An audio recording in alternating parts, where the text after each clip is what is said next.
गरीब की हाय। मुंशी प्रेमचंद की कहानी। मुंशी राम सेवक भौहें चढ़ाए हुए घर से निकले और बोले, इस जीने से तो मरना भला है। मृत्यु को प्रायः इस तरह के जितने निमंत्रण दिए जाते हैं, यदि वह सबको स्वीकार करती तो आज सारा संसार उजाड़ दिखाई देता। मुंशी राम सेवक चांदपुर गांव के एक बड़े रईस थे। रईसों के सभी गुण इनमें भरपूर थे। मानव चरित्र की दुर्बलताएं उनके जीवन का आधार थीं। वह नित्य मुंसिफी कचहरी के हाथे में एक नीम के पेड़ के नीचे कागजों का बस्ता खोल एक टूटी सी चौकी पर बैठे दिखाई देते थे।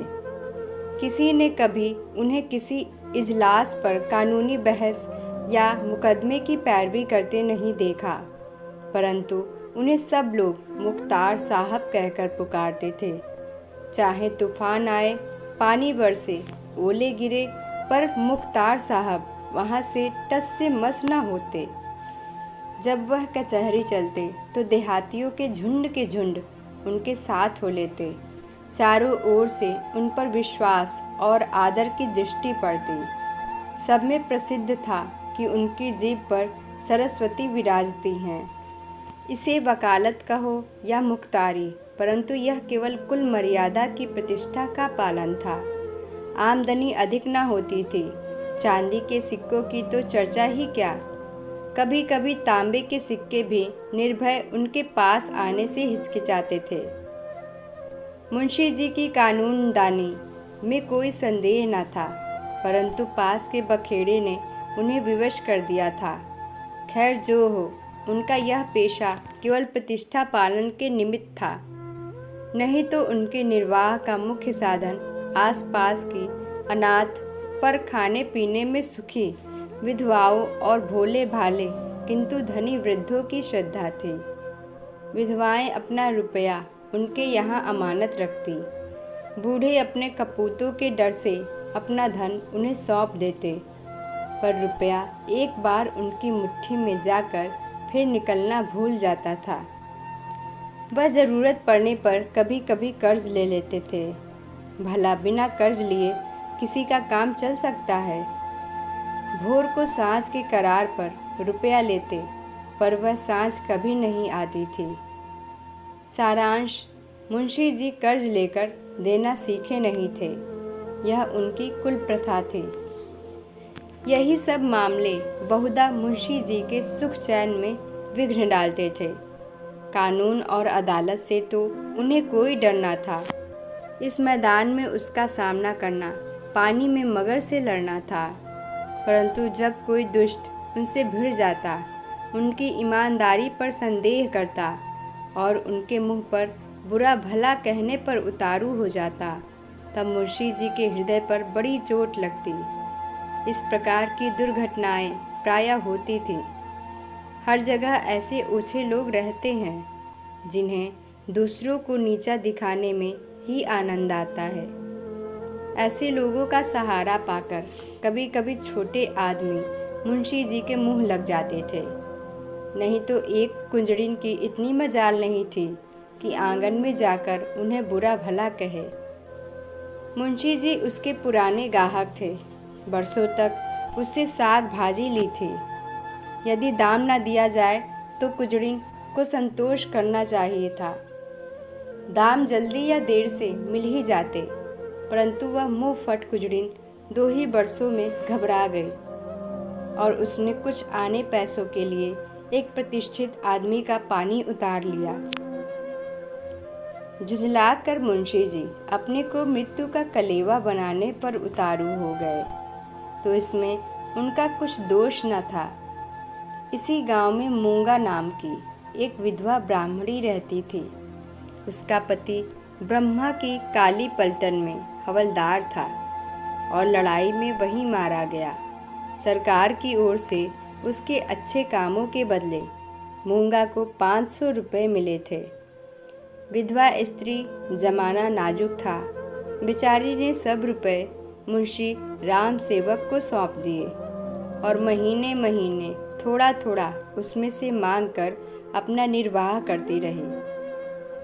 मुंशी जी ने यह कर्तव्य कई वर्ष तक तो बड़ी ईमानदारी के साथ पूरा किया, पर जब बूढ़ा होने पर भी मूंगा नहीं मरी और मुंशी जी को यह चिंता हुई कि शायद उसमें से आधी रकम भी स्वर्ग यात्रा के लिए नहीं छोड़ना चाहती, तो एक दिन उन्होंने कहा, मूंगा, तुम्हें मरना है या नहीं? साफ साफ कह दो कि मैं अपने मरने की फिक्र करूं।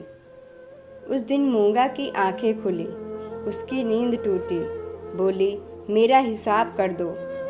हिसाब का चिट्ठा तैयार था, अमानत में अब एक कौड़ी बाकी न थी। मूंगा ने बड़ी कड़ाई से मुंशी जी का हाथ पकड़कर कहा, अभी मेरे 250 रुपये तुमने दबा रखे हैं, मैं एक कौड़ी भी ना छोड़ूंगी। परंतु अनाथों का क्रोध पटाखे की आवाज़ है, जिससे बच्चे डर जाते हैं और असर कुछ नहीं होता।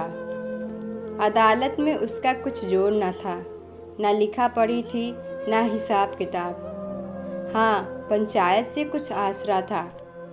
पंचायत बैठी, कई गांव के लोग इकट्ठे हुए। मुंशी जी नियत और मामले के साफ थे, उन्हें पंचों का क्या डर। सभा में खड़े होकर पंचों से कहा, भाइयों, आप लोग सत्यनारायण और कुलीन हैं। मैं आप सब साहबों का दास हूँ। आप सब साहबों की उदारता और कृपा से, दया और प्रेम से मेरा रोम रोम कृतज्ञ है।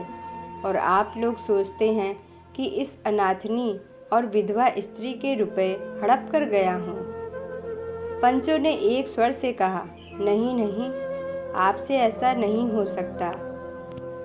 राम सेवक ने कहा, यदि आप सब सज्जनों का विचार हो कि मैंने रुपए दबा लिए, तो मेरे लिए डूब मरने के सिवा और कोई उपाय नहीं। मैं धनाढ़ नहीं हूँ, न मुझे उदार होने का घमंड है, पर अपनी कलम की कृपा से, आप लोगों की कृपा से किसी का मुहताज नहीं हूँ। क्या मैं ऐसा ओछा हो जाऊँगा कि एक अनाथनी के रुपए पचा लूँ? पंचों ने एक स्वर से फिर कहा, नहीं नहीं, आपसे ऐसा नहीं हो सकता। मुंह देखकर टीका काढ़ा जाता है। पंचों ने मुंशी जी को छोड़ दिया। पंचायत उठ गई। मूंगा ने आह भरकर संतोष किया और मन में कहा, अच्छा अच्छा, यहाँ ना मिला तो ना सही, वहाँ कहाँ जाएगा।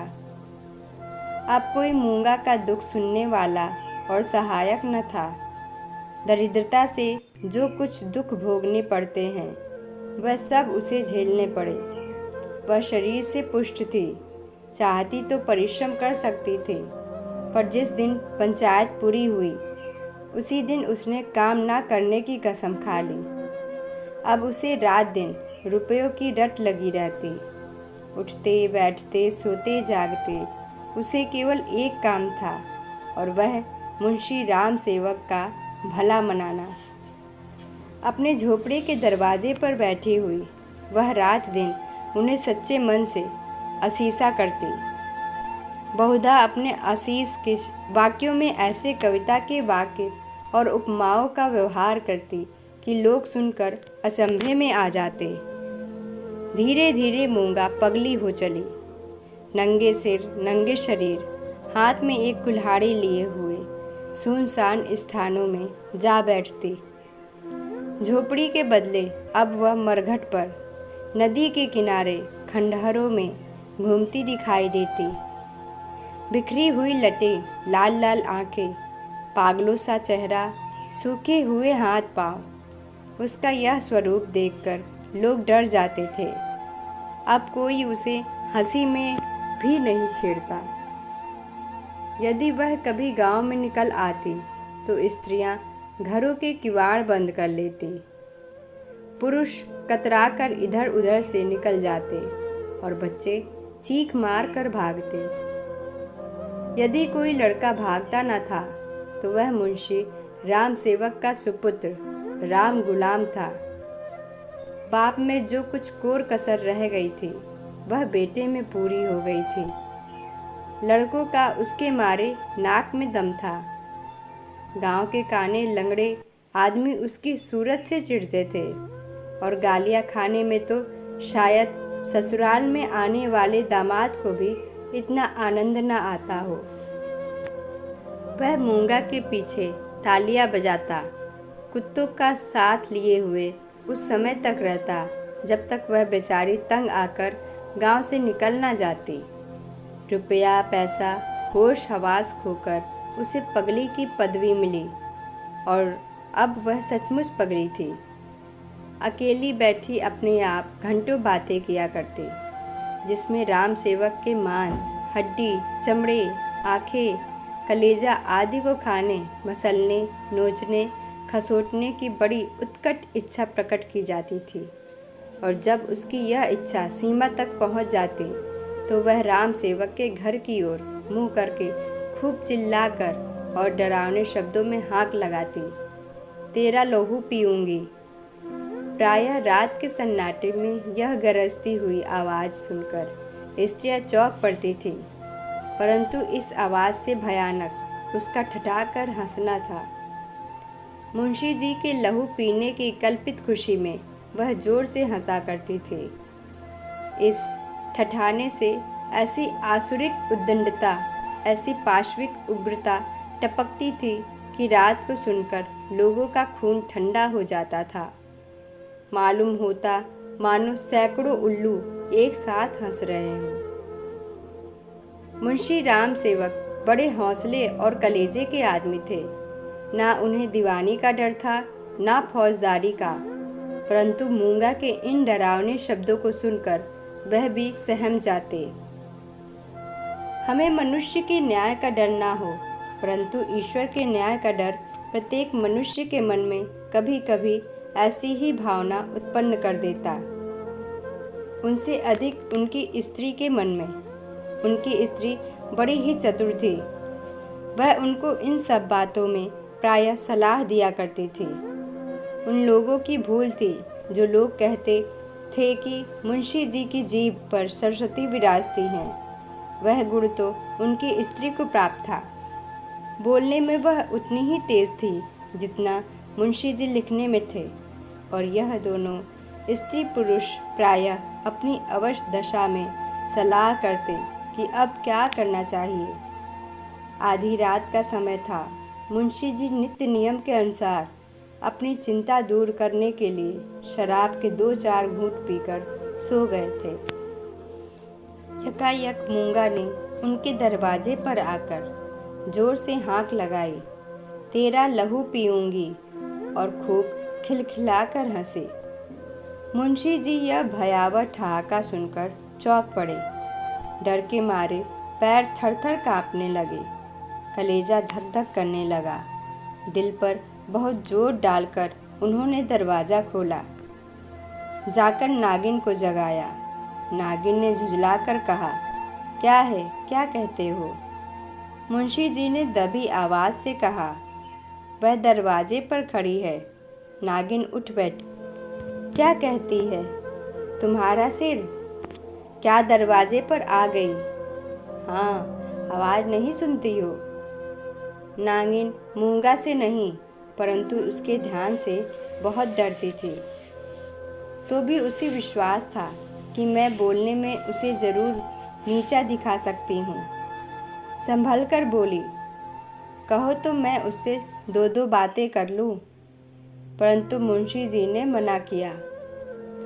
दोनों आदमी पैर दबाए ड्योढ़ी में गए और दरवाजे से झाँक कर देखा। मूंगा की धुंधली मूरत धरती पर पड़ी थी और उसकी सांस तेजी से चलती हुई सुनाई देती थी। राम सेवक के लहू मांस की भूख में वह अपना लहू और मांस सुखा चुकी थी। एक बच्चा भी उसे गिरा सकता था, परंतु उससे सारा गांव थर-थर कांपता था। हम जीते मनुष्य से नहीं डरते, पर मुर्दे से डरते हैं। रात गुजरी, दरवाज़ा बंद था, पर मुंशी जी और नागिन ने बैठकर रात काटी। मूंगा भीतर नहीं घुस सकती थी, पर उसकी आवाज़ को कौन रोक सकता था? मूंगा से अधिक डरावनी उसकी आवाज़ थी। भोर को मुंशी जी बाहर निकले और मूंगा से बोले, यहाँ क्यों पड़ी है? मूंगा बोली, तेरा लहू पीऊंगी। नागिन ने बल खाकर कहा, तेरा मुंह झुलस दूंगी। पर नागिन के विष ने मूंगा पर कुछ असर न किया। उसने जोर से ठहाका लगाया। नागिन खिसियानी सी हो गई। हंसी के सामने मुंह बंद हो जाता है। मुंशी जी फिर बोले, यहाँ से उठ जा। ना उठूंगी। कब तक पड़ी रहेगी? तेरा लहू पीकर जाऊंगी। मुंशी जी की प्रखर लेखनी का यहाँ कुछ जोर ना चला और नागिन की आग भरी बातें यहाँ सर्द हो गई। दोनों घर में जाकर सलाह करने लगे, यह बला कैसे टलेगी? इस आपत्ति से कैसे छुटकारा होगा? देवी आती हैं तो बकरे का खून पीकर चली जाती हैं, पर यह डायन मनुष्य का खून पीने आई है। वह खून जिसका अगर एक बूंद भी कलम बनाने के समय निकल पड़ती थी तो अठवारों और महीनों सारे कुनबे को अफसोस रहता और यह घटना गांव में घर घर फैल जाती। क्या वही लहू पीकर मूंगा का सूखा शरीर हरा हो जाएगा? गांव में यह चर्चा फैल गई। मूंगा मुंशी जी के दरवाजे पर धरना दिए बैठी है। मुंशी जी के आगमन में गांव वालों को बड़ा मज़ा आता था। देखते देखते सैकड़ों आदमियों की भीड़ लग गई। इस दरवाजे पर कभी कभी भीड़ लगी रहती थी। यह भीड़ राम गुलाम को पसंद न थी। मूंगा पर उसे ऐसा क्रोध आ रहा था कि यदि उसका वश चलता तो वह इसे कुएं में ढकेल देता। इस तरह का विचार उठते ही राम गुलाम के मन में गुदगुदी समा गई और वह बड़ी कठिनता से अपनी हंसी रोक सका। आहा, वह कुएं में गिरती तो क्या मज़े की बात होती, परंतु यह चुड़ैल यहाँ से टलती ही नहीं। क्या करूं?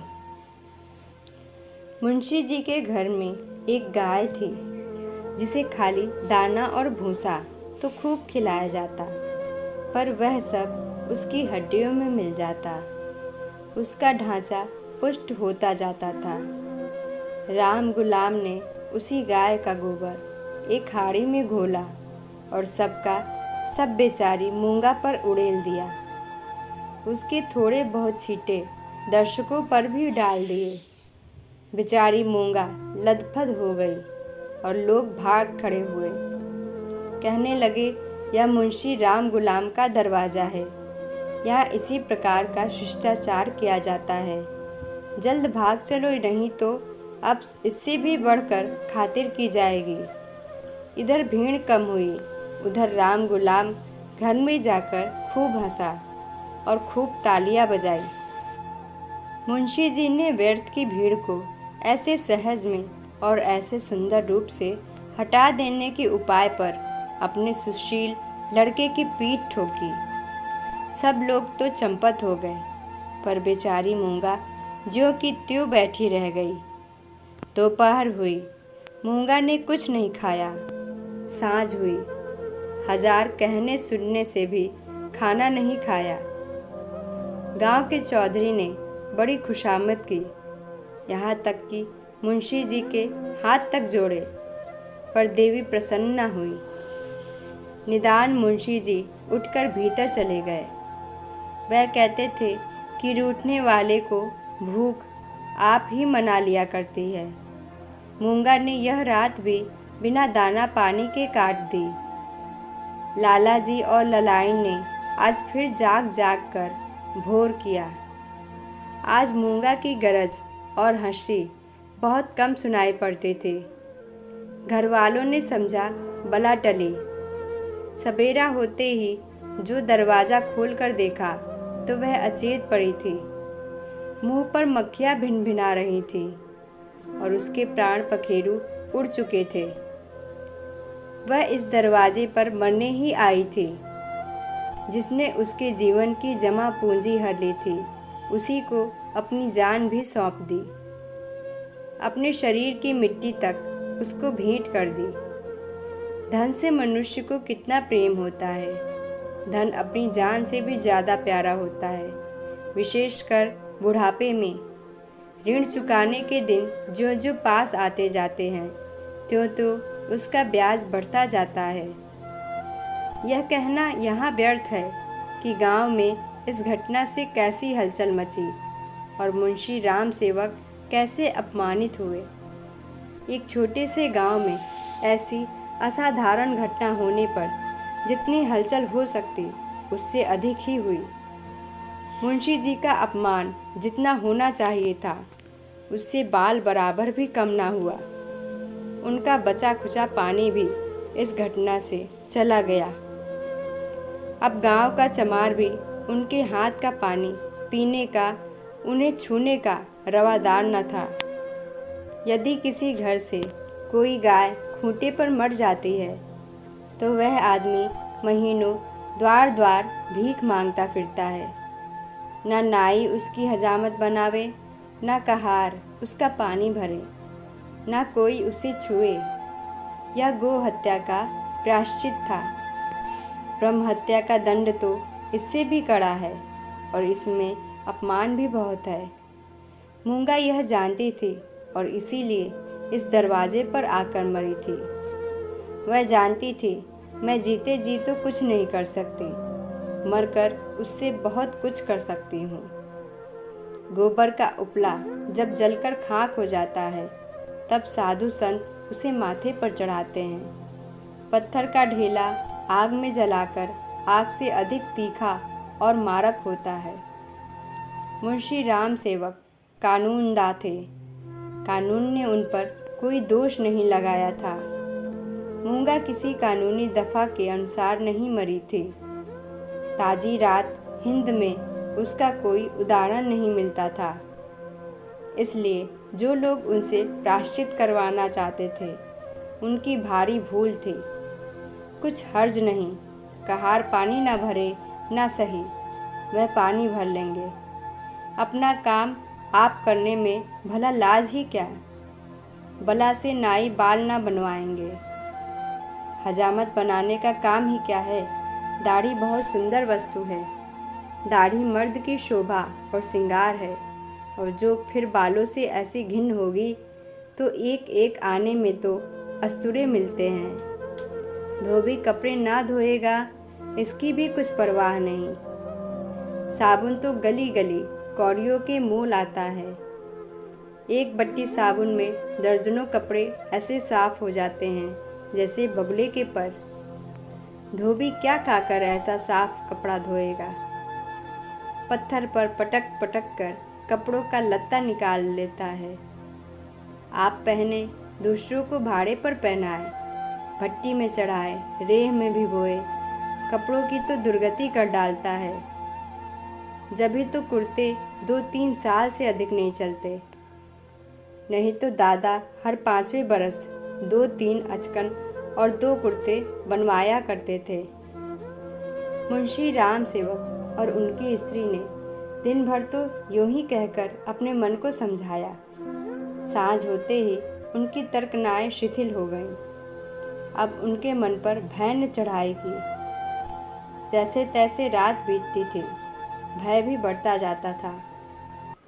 बाहर का दरवाज़ा भूल से खुला रह गया था, पर किसी की हिम्मत ना पड़ती थी कि जाकर बंद तो कर आए। निदान नागिन ने हाथ में दिया लिया, मुंशी जी ने कुल्हाड़ा, राम गुलाम ने गणासा। इस ढंग से तीनों आदमी चौंकते हिचकते दरवाजे पर आए। यहाँ मुंशी जी ने बहादुरी से काम लिया। उन्होंने निधड़क दरवाजे से बाहर निकलने की कोशिश की। कांपते हुए पर ऊंची आवाज़ में नागिन से बोले, तुम व्यर्थ डरती हो, वह क्या यहाँ बैठी है। पर उनकी प्यारी नागिन ने उन्हें अंदर खींच लिया और झुंझलाकर बोली, तुम्हारा यही लड़कपन तो अच्छा नहीं। यह दंगल जीतकर तीनों आदमी रसोई के कमरे में आए और खाना पकने लगा, परंतु मूंगा उनकी आंखों में घुसी हुई थी।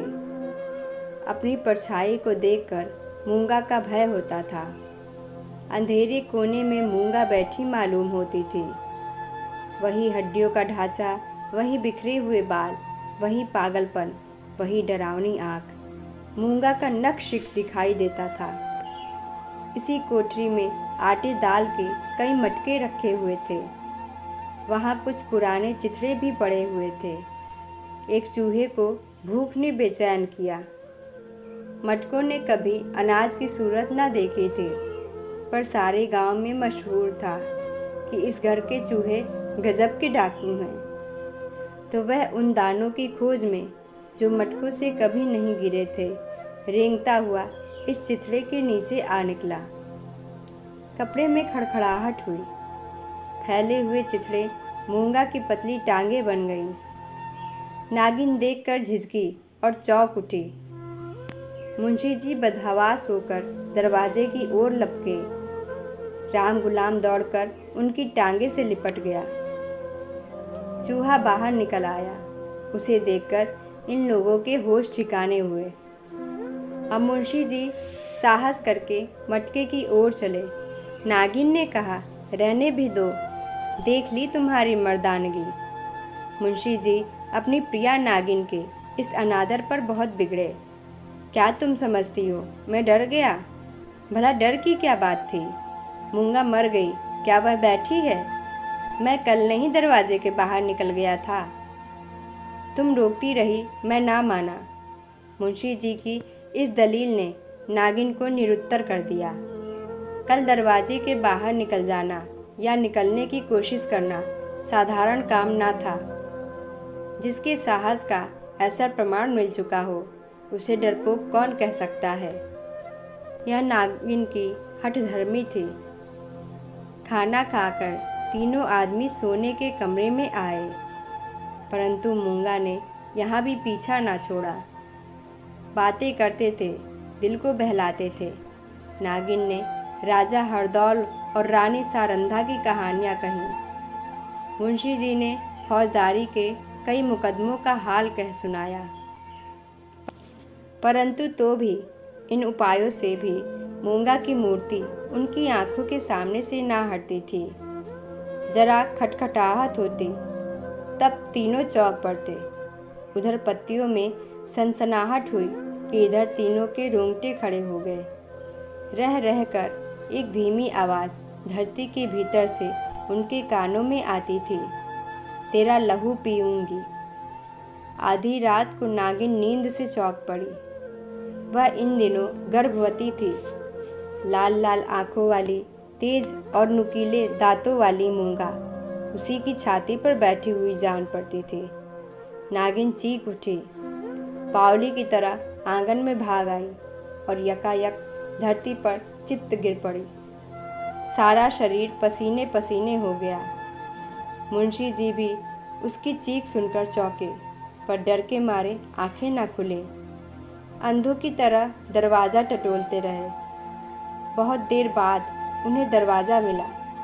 आंगन में आए नागिन जमीन पर पड़ी हाथ पांव पटक रही थी। उसे उठाकर भीतर लाए, पर रात भर उसने आंखें ना खोली। भोर को अकबक बकने लगी। थोड़ी देर में ज्वर हो आया। बदन लाल तवा सा हो गया। साँझ होते होते सन्नीपात हो आया और आधी रात के समय जब संसार में सन्नाटा छाया हुआ था, नागिन इस संसार से चल बसी। मूंगा के डर ने उसकी जान ली। जब तक मूंगा जीती रही, वह नागिन की फुफकार से सदा डरती रही। पगली होने पर भी उसने कभी नागिन का सामना नहीं किया, पर अपनी जान देकर उसने आज नागिन की जान ली। भय में बड़ी शक्ति है। मनुष्य हवा में एक गिरा भी नहीं लगा सकता, पर इसने हवा में एक संसार रच डाला है। रात बीत गई, दिन चढ़ता आता था, पर गांव का कोई आदमी नागिन की लाश उठाने को आता ना दिखाई दिया। मुंशी जी घर घर घूमे, पर कोई ना निकला। भला हत्यारे के दरवाजे पर कौन जाए? हत्यारे की लाश कौन उठाए? इस समय मुंशी जी का रोब दाब, उनकी प्रबल लेखनी का भय और उनकी कानूनी प्रतिभा एक भी काम न आई। चारों ओर से हार कर मुंशी जी फिर अपने घर आए। यहाँ उन्हें अंधकार ही अंधकार दिखता था।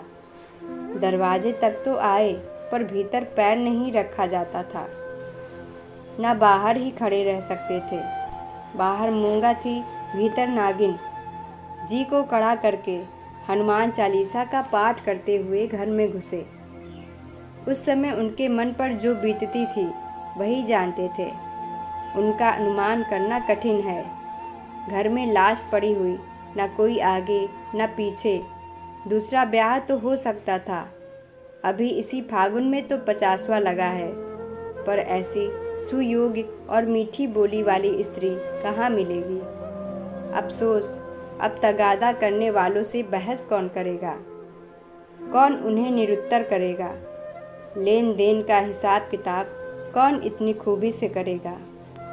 किसकी कड़ी आवाज़ तीर की तरह तगादेदारों की छाती में चुभेगी? यह नुकसान अब पूरा नहीं हो सकता। दूसरे दिन मुंशी जी लाट को एक ठेले गाड़ी पर लाद कर गंगा जी की तरफ चले। शव के साथ जाने वालों की संख्या कुछ भी न थी। एक स्वयं मुंशी जी, दूसरे उनके पुत्र रत्न राम गुलाम जी। इस बेइज्जती से मूंगा की लाश भी नहीं उठी थी। मूंगा ने नागिन की जान लेकर भी मुंशी जी का पिंड न छोड़ा।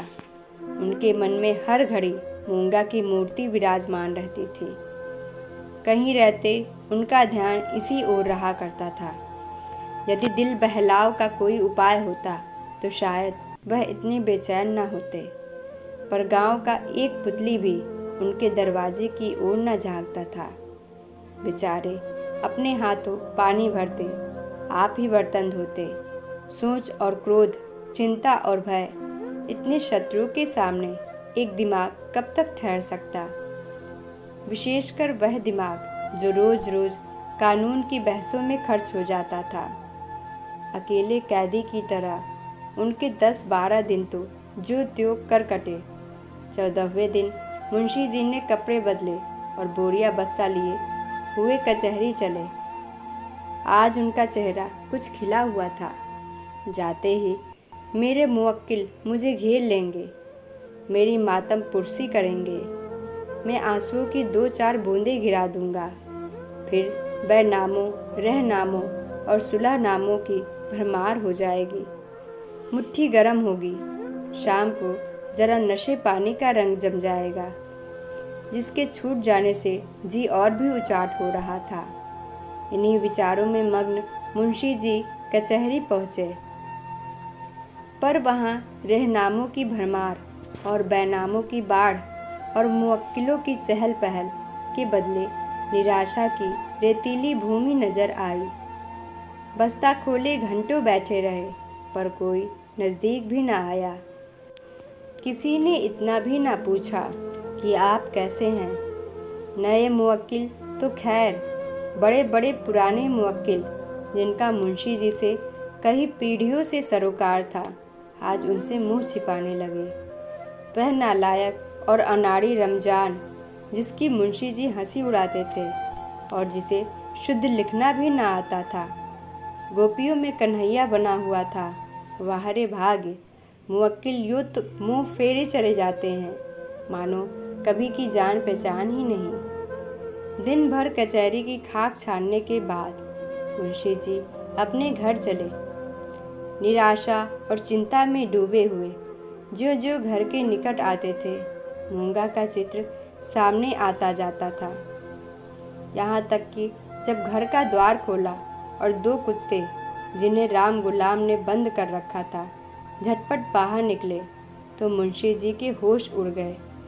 एक चीख मारकर जमीन पर गिर पड़े।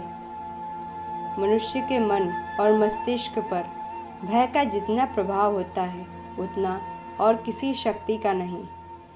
प्रेम, चिंता, निराशा, हानि, यह सब मन को अवश्य दुखी करते हैं। यह हवा के हल्के झोंके हैं और भय प्रचंड आंधी है। मुंशी जी पर इसके बाद क्या बीती मालूम नहीं। कई दिन तक लोगों ने उन्हें कचहरी जाते और वहां से मुरझाए हुए लौटते देखा। कचहरी जाना उनका कर्तव्य था और यद्यपि वहाँ मुवक्किलों का अकाल था तो भी तगादे वालों से गला छुड़ाने और उनको भरोसा दिलाने के लिए अब यही एक लटका रह गया था। इसके बाद वह कई महीने तक दिख न पड़े, बद्रीनाथ चले गए। एक दिन गांव में एक साधु आया, भभूत रमाए, लंबी लंबी जटाएं, हाथ में कमंडल। इसका चेहरा मुंशी राम सेवक से बहुत मिलता जुलता था, बोलचाल भी अधिक भेद न थे। वह एक पेड़ के नीचे धूनी रमाए बैठा रहा। उसी रात को मुंशी राम सेवक के घर धुआं उठा, फिर आग की ज्वाला दिखने लगी और आग भड़क उठी। गांव के सैकड़ों आदमी दौड़े, आग बुझाने के लिए नहीं, तमाशा देखने के लिए। एक गरीब की हाय में कितना प्रभाव है। राम गुलाम मुंशी जी के गायब हो जाने पर अपने मामा के यहाँ चला गया और वहाँ कुछ दिनों रहा, पर वहाँ उसकी चाल ढाल किसी को पसंद न आई। एक दिन उसने किसी के खेत से मूली नोची। उसने 2-4 धौल लगाए। उस पर वह इस तरह बिगड़ा कि जब उसके चने खलिहान में आए तो उसने आग लगा दी। सारा का सारा खलिहान जलकर खाक हो गया। हजारों रुपयों का नुकसान हुआ। पुलिस ने तहकीकात की। राम गुलाम पकड़ा गया। इसी अपराध में वह चुनार के रिफॉर्मेटरी स्कूल में मौजूद है।